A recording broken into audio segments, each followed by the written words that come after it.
Hi കൂട്ടുകാരെ, നമുക്കിന്നൊരു നെയ്യപ്പം ഉണ്ടാക്കാം. ഇതിന് വേണ്ടിയിട്ട് ഞാൻ കുറച്ച് ഉണക്കലരിയാണ് എടുത്തേക്കണത് കേട്ടോ. ഉണക്കലരി വെള്ളത്തിലിട്ട് കുതിർത്ത് മിക്സിയിൽ അരച്ചെടുത്തു.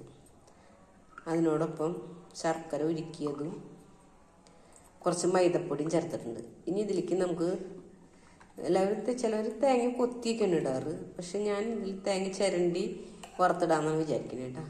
അപ്പോൾ നമുക്കതിന് വേണ്ടിയിട്ട് തേങ്ങ വറുത്തെടുക്കാം. നെയ്യിലാണ് തേങ്ങ വറുത്തെടുക്കുന്നത്. നമുക്ക് ചെറിയൊരു ചൂട് കട്ടിയുള്ള പാത്രം അടുപ്പത്ത് വയ്ക്കുക. ചൂടാവുമ്പോൾ നമുക്ക് അതിലേക്ക് കുറച്ച് നെയ്യിടാം.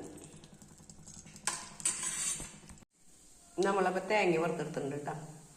മാവിലേക്ക് നമുക്ക് ഇനി കുറച്ച് ഏലക്കായും ജീരകം പൊടിച്ചതും ചേർക്കാം, കുറച്ച് ഉപ്പും ചേർക്കാം, ഈ തേങ്ങ വറുത്തതും ചേർക്കാം. അങ്ങനെ മാവിലേക്ക് വറുത്തെടുത്ത സാധനങ്ങളും ഏലക്കാപ്പൊടിയും ചേർത്തിട്ടുണ്ട്, ഉപ്പും ചേർത്തിട്ടുണ്ട്. ഇനി നമുക്കിത് എണ്ണ ചൂടാക്കി അതിലേക്ക് കോരി ഒഴിച്ച് വറുത്തെടുക്കാം.